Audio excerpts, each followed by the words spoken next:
Hello friends, good evening. कैसे हो आप सब? आई होप आप सब बहुत अच्छे होंगे and welcome to my YouTube channel GS new rise. Friends, आज का जो हमारा टॉपिक है वो हम फंडामेंटल राइट्स के बारे में पढ़ेंगे।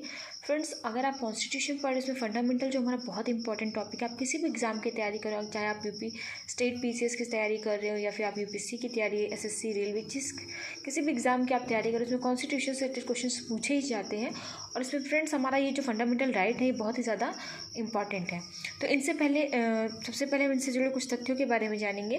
सर्वप्रथम मौलिक अधिकारों को मान्यता अमेरिका ने दी थी। फ्रेंड्स, जो मौलिक अधिकार हैं हमारे विश्व में किस देश ने सबसे प्रथम मान्यता दी थी? तो ये अमेरिका ने दी थी। नेक्स्ट है हमारा, भारतीय संविधान में मौलिक अधिकारों का उल्लेख किस अनुच्छेद में किया है? तो अनुच्छेद 12 से लेकर 35 तक किया गया है। और भाग कौन सा है? भाग 3 में मौलिक अधिकारों का उल्लेख किया गया है। नेक्स्ट क्वेश्चन है हमारा, भारतीय संविधान में मौलिक अधिकारों की संख्या कितनी है? भारतीय संविधान में मौलिक अधिकारों की संख्या 7 थी, लेकिन वर्तमान में मौलिक अधिकारों की संख्या 6 है। नेक्स्ट है हमारा, 44वें संविधान संशोधन 1978 द्वारा संपत्ति के मौलिक अधिकार का अंत कर दिया गया। फ्रेंड्स, जो हमारे मौलिक अधिकार थे वो पहले 7 थे, लेकिन संपत्ति के मौलिक अधिकार को हटा दिया गया, जिसके तहत अब हमारे वर्तमान में मौलिक अधिकारों की संख्या कितनी है? 6। और संपत्ति का जो हमारा अधिकार है वो मौलिक अधिकार न होकर अब एक प्रकार का विधिक अधिकार है और उसे आर्टिकल 300A में रखा गया है। और भाग 12 में संपत्ति का अधिकार एक विधिक अधिकार है। संविधान के भाग 12 में इसको रखा गया है, अनुच्छेद 300A में शामिल किया गया है। नेक्स्ट है हमारा, राष्ट्रीय आपातकाल के समय अनुच्छेद 20 और 21 का निलंबन नहीं होता है। फ्रेंड्स, अगर आपसे क्वेश्चन पूछा जाए कि ऐसा कौन सा अनुच्छेद है जिसका आपातकालीन स्थिति में भी निलंबन नहीं होता है, तो वह है हमारा अनुच्छेद 21 और 20। सूचना का अधिकार एक मौलिक अधिकार है। इसका उल्लेख अनुच्छेद 19A में किया गया है। 1976 में सूचना का अधिकार को मौलिक अधिकार में शामिल किया गया। उससे रिलेटेड एक केस है, राजनारायण वर्सेस उत्तर प्रदेश सरकार। वोट नेक्स्ट है हमारा, वोट देने का अधिकार एक संवैधानिक अधिकार है। अनुच्छेद 19 का निलंबन सिर्फ युद्ध की दशा में किया जा सकता है। नेक्स्ट है हमारा, अब हम अनुच्छेद के बारे में पढ़ेंगे। पहला है हमारा अनुच्छेद 14 से 18 तक हम पढ़ेंगे। इस किसके बारे में है? ये समता का अधिकार। आर्टिकल 14 में बताया गया कि विधि के समक्ष समता एवं विधियों का संरक्षण, यानी कि कोई भी व्यक्ति, मतलब सभी व्यक्तियों के लिए जो हमारा कानून है, जो हमारी कानून व्यवस्था है, जो विधि है, वो सभी के लिए समान होगी। नेक्स्ट है हमारा अनुच्छेद 15, धर्म, मूल, वंश, लिंग और जन्म के आधार पर विभेद का प्रतिषेध। फ्रेंड्स, इससे रिलेटेड एक बहुत ही अच्छी मूवी आई थी आर्टिकल 15। उसमें आप देखेंगे तो यही दिखाया गया था, जो हमारे जाति, धर्म, जन्म स्थान के इसमें जो विभेद के बारे में दिखाया गया है, उसके बारे में आप बहुत ही अच्छे से समझ पाएंगे कि आर्टिकल 15 आपको ज़रूर देखना चाहिए मूवी। उससे आपको एक बेसिक नॉलेज मिलता है कि हमारे कॉन्स्टिट्यूशन में ये हमारे राइट्स हैं, उनके बारे में आप जागरूक होते हैं। नेक्स्ट है हमारा आर्टिकल 16, लोक नियोजन के विषय में अवसर की समता, यानी अगर लोक नियोजन हो रहा है तो उसमें सभी को समान अवसर की समता होनी चाहिए। आर्टिकल 17 में बताया गया अस्पृश्यता का अंत। आर्टिकल 18 में बताया गया सेना या विद्या संबंधी सम्मान के सिवाय सभी उपाधियों पर रोक लगा दिया गया। नेक्स्ट है हमारा राइट टू फ्रीडम, स्वतंत्रता का अधिकार। अनुच्छेद 19 से लेकर 22 तक इसका उल्लेख किया गया है। अनुच्छेद 19 में 6 प्रकार की स्वतंत्रता दी गई हैं। पहली है हमारी वाक एवं अभिव्यक्ति की स्वतंत्रता। दूसरा है हमें सम्मेलन करने की स्वतंत्रता दी गई है। संघ बनाने की स्वतंत्रता दी गई है। संचरण की स्वतंत्रता दी गई है। फ्रेंड्स, संचरण अगर आपको समझ में ना, तो इंग्लिश में इसको बोलते हैं मूवमेंट। देन है हमारा निवास यानी रेजिडेंसी की। नेक्स्ट है हमारा वृत्ति यानी कि प्रोफेशन की स्वतंत्रता दी गई है। नेक्स्ट है हमारा प्रेस की स्वतंत्रता का अधिकार। अनुच्छेद 19 का में रखा गया है। अपराधों के लिए दोष सिद्धि के संबंध में संरक्षण किस अनुच्छेद में बताया गया है? अनुच्छेद 20 में। अनुच्छेद 21 में प्राण एवं दैहिक स्वतंत्रता का वर्णन किया गया है। अनुच्छेद 21A में प्रारंभिक शिक्षा का अधिकार दिया गया और इसे कब जोड़ा गया? 86वें संविधान संशोधन 2002 के द्वारा। अनुच्छेद 22 में क्या बताया गया है कि कुछ दशाओं में गिरफ्तारी और निरोध का संरक्षण। अनुच्छेद 21A में देखेंगे हम 86वें संविधान संशोधन 2002 द्वारा प्रारंभिक शिक्षा का अधिकार। अनुच्छेद ए में शामिल किया गया। राइट RTE एक्ट जो है हमारा फ्रेंड्स, ये कब आया? 2009 में, लेकिन यह प्रभावी कब हुआ? 1 अप्रैल 2010 में। और इसे किसमें शामिल किया? आर्टिकल ए में, 21A में। इसमें RTE का फुल फॉर्म होता है the right of children to free and compulsory education. लेकिन according to new education policy friends, हमारा जो 0 to 6 ईयर के बच्चों के लिए जो एजुकेशन है वो DPSP में रखा गया है, लेकिन हमारे 6 से 14 ईयर्स के जो बच्चों के लिए शिक्षा का, प्रारंभिक शिक्षा का जो अधिकार है वो हमारे मौलिक अधिकारों में रखा गया है आर्टिकल 21A में। लेकिन हमारी जो न्यू एजुकेशन पॉलिसी आई है उसमें 3 से लेकर 18 साल तक के बच्चों के लिए कंपलसरी कर दी गई है प्रारंभिक शिक्षा। नेक्स्ट है हमारा अनुच्छेद 23 और 24 यानी राइट अगेंस्ट एक्सप्लॉयटेशन यानी शोषण के विरुद्ध अधिकार। आर्टिकल 23 में क्या बताया? बालाश्रम का प्रतिषेध, यानी कि किसी से भी आप बलपूर्वक या फिर उन्हें फोर्स करके आप काम नहीं करवा सकते। आर्टिकल 24 में बताया गया है कारखानों आदि में बच्चों के नियोजन का प्रतिषेध, यानी कि चाइल्ड लेबर के अगेंस्ट में ये लॉ बनाया गया है। नेक्स्ट है हमारा आर्टिकल 25-28, इसमें किसका उल्लेख किया गया है? धार्मिक स्वतंत्रता का अधिकार।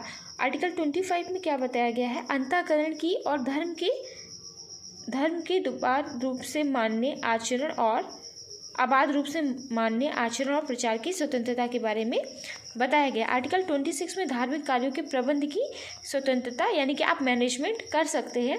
27 में बताया गया है किसी धर्म की अभिवृद्धि के लिए करों के संबंध के बारे में स्वतंत्रता, यानी कि आपको करों के विषय में टैक्सेस से छूट दी जाएगी। आर्टिकल 28 में बताया गया कुछ शिक्षा संस्थानों में धार्मिक शिक्षा या उपासना में उपस्थित होने की स्वतंत्रता। फ्रेंड्स, मतलब कि आप किसी को फोर्स नहीं कर सकते कि यहाँ पे किसी भी जो धार्मिक शिक्षा दी जा रही है आप उसे एक्सेप्ट करें या आप उसमें शामिल हो। वो अपनी इच्छा से, अपनी खुशी से चाहे तो वो शामिल हो सकते हो, अगर वो नहीं चाहते तो आप उन्हें फोर्स नहीं कर सकते। ये एक तरीके का राइट है हमारा। नेक्स्ट है हमारा आर्टिकल 29 एंड 30, इसमें अल्पसंख्यकों के बारे में बताया गया है संस्कृति और शिक्षा संबंधी अधिकार।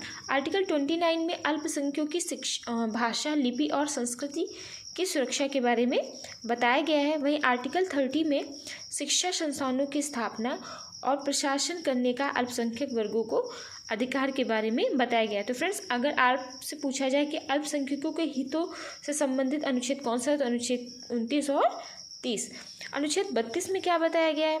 फ्रेंड्स, अब आपके दिमाग में आ गया होगा कि अगर हमने अनुच्छेद 29 के बारे में पढ़ा, 30 के बारे में पढ़ा, तो 31 के बारे में क्यों नहीं पढ़ा? तो फ्रेंड्स, जो हमारा संपत्ति का अधिकार था वो आर्टिकल 31 में ही था, लेकिन अब उसे हटा दिया गया है और उसे एक तरीके का विधिक अधिकार बना दिया गया है। अनुच्छेद 32 में पढ़ेंगे संवैधानिक उपचारों का अधिकार। इसे ही संविधान की आत्मा भी कहा गया है और डॉक्टर भीमराव अम्बेडकर ने इसे संविधान का हृदय और आत्मा भी कहा है।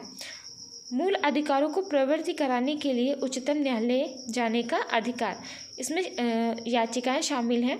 पहला है बंदी प्रत्यक्षीकरण, परमादेश, प्रतिषेध, उत्प्रेषण और अधिकार प्रच्छा। फ्रेंड्स, इन सभी रिट के बारे में हम पढ़ेंगे डिटेल में नेक्स्ट वीडियो में। देन हम फंडामेंटल राइट्स के बारे में पढ़ेंगे, जो नागरिकों को, यानी जो हमारे सिटीजन्स हैं उन्हें, और जो विदेशियों को दिए गए हैं। तो आर्टिकल 15, 16, 19, 29 एंड 30 ये सिर्फ और सिर्फ भारत के नागरिकों के लिए हैं। और हमारा जो ऐसे आर्टिकल्स जो नागरिकों के साथ साथ विदेशियों को भी दिए गए हैं, किंतु शत्रुओं को नहीं दिए गए हैं। विधि के समक्ष इसमें हमारा आर्टिकल आ जाता है article 14, article 20, article 21, 21A, article 22 and article 28। अनुच्छेद 12 में, जैसा कि मैंने आपको बताया कि मौलिक अधिकारों का उल्लेख अनुच्छेद 12 से 35 तक किया गया है। तो अनुच्छेद 12 में क्या बताया गया है? राज्य की परिभाषा। अनुच्छेद 13 में क्या बताया गया है? कानून जो मूल अधिकारों के प्रति असंगति अथवा अप्रतिष्ठा पूर्ण हो तो हम क्या कर सकते हैं? ऐसे कानून जो हमारे मूल अधिकारों का हनन कर रहे हों या हमारे मूल अधिकारों को लेने में रुकावटें उत्पन्न कर रहे हों, तो इसके लिए हम जुडिशरी यानी कि न्यायपालिका की सहायता ले सकते हैं। और इसके लिए हम सुप्रीम कोर्ट और हाई कोर्ट में जा सकते हैं। सुप्रीम कोर्ट में हम याचिका दायर कर सकते हैं आर्टिकल 32 के थ्रू, और हाई कोर्ट में आर्टिकल 226 के थ्रू। फ्रेंड्स इन्हीं सब क्वेश्चंस का एक बार फिर से रिवीजन करेंगे। सर्वप्रथम मौलिक अधिकारों को मान्यता अमेरिका ने दी। भारतीय संविधान में मौलिक अधिकारों का उल्लेख अनुच्छेद 12 से 35 तक किया गया है और इसे भाग 3 में शामिल किया गया है। फ्रेंड्स भाग 3 को ही भारत का मैग्ना कार्टा भी कहा जाता है। भारतीय संविधान में मौलिक अधिकारों की संख्या 7 थी, लेकिन वर्तमान में मौलिक अधिकारों की संख्या 6 है। 44वें संविधान संशोधन 1978 द्वारा संपत्ति के मौलिक अधिकार का अंत कर दिया गया। संपत्ति का अधिकार एक प्रकार का विधिक अधिकार है। संविधान के भाग 12 में इसको रखा गया है, अनुच्छेद 300A में शामिल किया गया है। नेक्स्ट है हमारा राष्ट्रीय आपातकाल के समय अनुच्छेद 20 और 21 का निलंबन नहीं होता है। सूचना का अधिकार एक प्रकार का मौलिक अधिकार, इसका उल्लेख अनुच्छेद 19A में 1976 में किया गया है। राजनारायण वर्ष उत्तर प्रदेश सरकार में इसका जो केस है उसमें इसका उल्लेख किया गया है। वोट देने का अधिकार एक संवैधानिक अधिकार होता है। अनुच्छेद 19 का निलंबन सिर्फ युद्ध की दशा में किया जाता है। फ्रेंड्स अनुच्छेद 19 में 6 प्रकार की स्वतंत्रता दी गई है, लेकिन इन स्वतंत्रताओं का निलंबन कब हो सकता है? युद्ध की दशा में। अब हम आर्टिकल्स के बारे में पढ़ेंगे, अनुच्छेद 14 से 18 तक। तो इसमें 14 से 18 तक क्या बताया गया है? समता का अधिकार। आर्टिकल 14 में क्या बताया गया है? विधि के समक्ष समता एवं विधियों का संरक्षण। आर्टिकल 15 में बताया गया है धर्म, मूल, वंश, लिंग और जन्म स्थान के आधार पर विभेद का प्रतिषेध। आर्टिकल 16 में बताया गया है लोक नियोजन के विषय में अवसर की समता। आर्टिकल 17 में बताया गया है अस्पृश्यता का अंत। आर्टिकल 18 में क्या बताया गया है? सेना या विद्या संबंधी सम्मान के सिवाय सभी उपाधियों पर रोक। राइट टू फ्रीडम में क्या बताया गया है? स्वतंत्रता का अधिकार, अनुच्छेद 19 से लेकर 22 तक। अनुच्छेद 19 में फ्रेंड्स 6 प्रकार की स्वतंत्रता दी गई है। वाक एवं अभिव्यक्ति की स्वतंत्रता, सम्मेलन करने की स्वतंत्रता, संघ बनाने की स्वतंत्रता, संचरण की स्वतंत्रता, निवास और वृत्ति की स्वतंत्रता। नेक्स्ट है हमारा प्रेस की स्वतंत्रता का अधिकार, यह अनुच्छेद 19 का में रखा गया है। अपराधों के लिए दोष सिद्धि के संबंध में संरक्षण आर्टिकल 20 में बताया गया है। आर्टिकल 21 में क्या बताया गया है? प्राण एवं दैहिक स्वतंत्रता।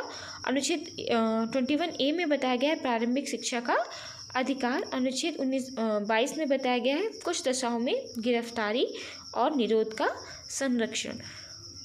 अनुच्छेद 19A में 19A को 86वें संविधान संशोधन 2002 द्वारा प्रारंभिक शिक्षा का अधिकार अनुच्छेद 19A में शामिल किया गया। RTE यानी कि the right of children to free and compulsory education act, ये कब आया था? 2009 में, और ये प्रभावी यानी इफेक्टिव कब हुआ? 1 अप्रैल 2010 में। अब हम पढ़ेंगे आर्टिकल 23 टू 24 यानी कि राइट अगेंस्ट एक्सप्लॉयटेशन। आर्टिकल 23 में क्या बताया गया है कि बाल श्रम का प्रतिषेध, यानी आप फोर्सफुली किसी से काम नहीं करवा सकते, आप इसमें ट्रैफिकिंग का विरोध किया गया है। अनुच्छेद 24 में कारखानों आदि में बच्चों के नियोजन का प्रतिषेध, यानी कि जो चाइल्ड लेबर है उसके अगेंस्ट में इस आर्टिकल को लाया गया है। अनुच्छेद 25 और 28 में धार्मिक स्वतंत्रता का अधिकार बताया गया है। अनुच्छेद 25 में क्या बताया गया है? अंतःकरण की और धर्म के अबाध रूप से मानने, आचरण और प्रचार की स्वतंत्रता। आर्टिकल 26 में क्या बताया गया है? धार्मिक कार्यों के प्रबंध की स्वतंत्रता। आर्टिकल 27 में किसी धर्म की अभिवृद्धि के लिए करों के संबंध के बारे में स्वतंत्रता। आर्टिकल 28 में क्या बताया गया है? कुछ शिक्षा संस्थानों में धार्मिक शिक्षा या उपासना में उपस्थित होने की स्वतंत्रता। नेक्स्ट है हमारा अनुच्छेद 29 टू 30, इसमें बताया गया संस्कृति और शिक्षा संबंधी अधिकार। अनुच्छेद 29 में क्या बताया गया है? अल्पसंख्यकों की भाषा, लिपि और संस्कृति की सुरक्षा। अनुच्छेद 30 में बताया गया है शिक्षा संस्थानों की स्थापना और प्रशासन करने का अल्पसंख्यक वर्गों का अधिकार। आर्टिकल 32 में बताया गया है संवैधानिक उपचारों का अधिकार। इसमें 5 प्रकार की रिट जारी करने के बारे में बताया गया है। आप याचिकाएं दायर कर सकते हैं। फर्स्ट है बंदी प्रत्यक्षीकरण, परमादेश, प्रतिषेध, उत्प्रेषण, अधिकार, प्रच्छा। और ये आप तब कर सकते हैं जब आपको ऐसा महसूस हो कि आपके जो मौलिक अधिकार है उनका हनन हो रहा है। फ्रेंड्स अब हम कुछ फंडामेंटल राइट्स के बारे में फंडामेंटल्स के बारे में उनसे रिलेटेड आर्टिकल्स के बारे में देखेंगे कि ऐसे कौन कौन से आर्टिकल्स हैं जो हमारे भारतीय नागरिकों को दिए गए हैं और कौन कौन से विदेशियों को दिए गए हैं। तो हमारे जो भारतीय नागरिक हैं या इन्हें कौन कौन से आर्टिकल्स मतलब अनुच्छेद अधिकार दिए गए हैं उसके तहत आर्टिकल 15, 16, 19, 29 एंड 30 और ऐसे अधिकार जो नागरिकों एवं विदेशियों दोनों को दिए गए हैं विधि के समक्ष article 14, article 20, 21, 21A, article 22 and article 28। Article 12 में क्या बताया गया है? राज्य की परिभाषा। आर्टिकल 13 में क्या बताया गया है? कानून जो मूल अधिकारों के प्रति असंगति अथवा अप्रतिष्ठा पूर्ण होता है, ऐसे में हम क्या कर सकते हैं? जुडिशियल रिव्यू ले सकते हैं। इसमें मतलब हम सुप्रीम कोर्ट में आर्टिकल 32 के तहत और हाई कोर्ट में आर्टिकल 226 के तहत याचिका दायर कर सकते हैं। तो फ्रेंड्स, आई होप आपको वीडियो अच्छा लगा होगा। वीडियो आपको अच्छा लगा प्लीज़ इसे ज़्यादा से ज़्यादा लाइक करें, शेयर करें, कमेंट करें और अगर आपने मेरे चैनल को सब्सक्राइब नहीं किया है तो प्लीज़ मेरे चैनल को सब्सक्राइब करें। Thank you friends.